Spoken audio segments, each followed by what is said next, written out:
10th CBSE Biology, Chapter Reproduction.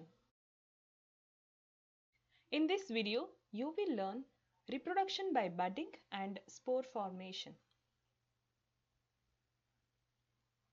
The most common ingredient in the kitchen of a baker is yeast. Yeast is a unicellular fungi which reproduces by both sexual and asexual methods. Asexually, yeast reproduces by a method called budding.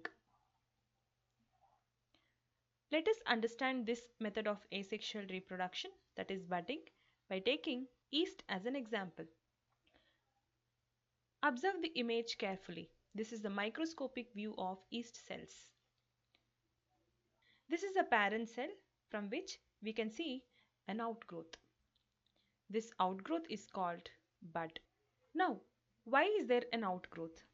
It is because this is how yeast reproduces. A fully grown yeast cell develops an outgrowth due to the cell division at one particular site. This outgrowth is called bud. The bud remains attached as it grows. But once fully grown, this bud detaches from the parents and leads an independent life as a new organism. This method of reproduction is called budding. Budding is an asexual method of reproduction in which a new organism develops as an outgrowth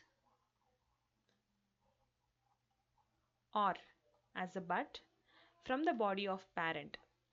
This new organism initially remains attached but later gets separated from the parent once it is fully grown.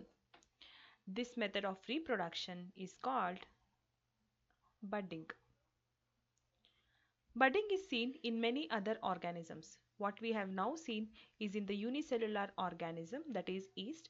Now let us examine budding in a multicellular organism called Hydra.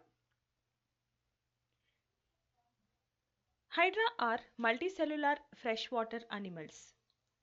They reproduce by both sexual and asexual methods.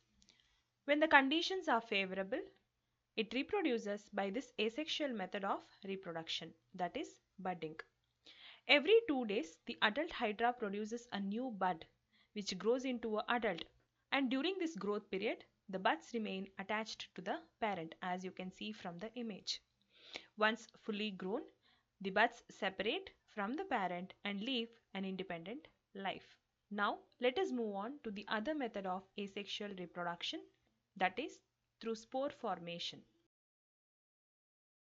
You would have seen the growth of fungus on the fruits and vegetables and the other foods kept in our kitchen. Now, whenever we see our food getting spoiled because of this fungus, we always wondered, where did they come from? To understand this, let us examine this bread mold under the microscope. Now, observe carefully. On observation under microscope, you come across the bulb-like structures of fungus called sporangium.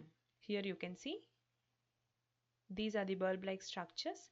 Sporangium is that part of the fungus which bears the seeds of fungus, and the seeds of fungus are called spores.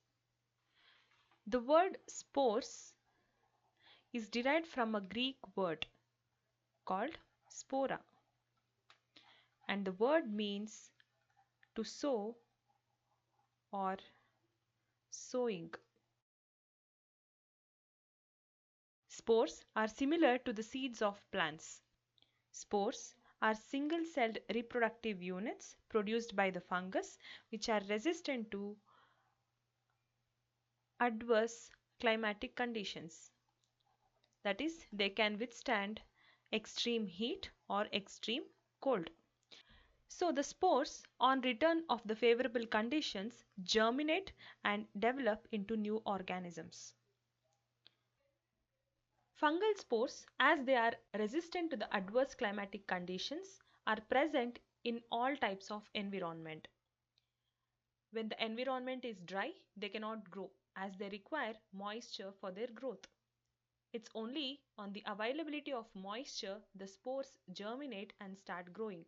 So when your food is dry, it cannot catch fungus. If you sprinkle water on it, or if it has already some water inside it, then the fungal spore germinates and starts growing on the food material. This is how your food gets spoiled because of the fungal infection. It's not only the fungus which produces spores. Observe these organisms. The mosses and ferns, which are the lower plants, also produce spores. At the backside of the leaf of this fern, what you are seeing is the spore. Lichens do produce spores. What you are seeing in the picture is the Clostridium botulinum bacteria under microscope with an endospore. Spores are single-celled reproductive units that are resistant to adverse climatic conditions and capable of growing into a new organism when favorable conditions return.